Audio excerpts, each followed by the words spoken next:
ہر طرح کے غم، ٹینشن، پریشانی اور مصیبت سے نجات پانے کی مصنون دعا۔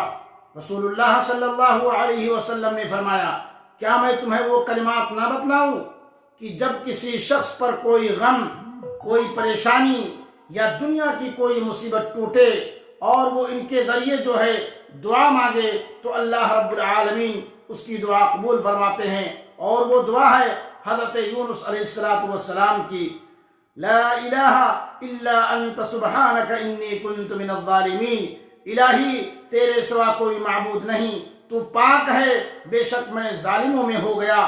میرے بھائیوں، نبی کریم جناب محمد رسول اللہ صلی اللہ علیہ وسلم کا فرمان ہے کہ جس مسلمان نے بھی اس دعا کے ساتھ کسی معاملے کے لیے دعا مانگی تو اللہ نے اسے قبول فرمایا۔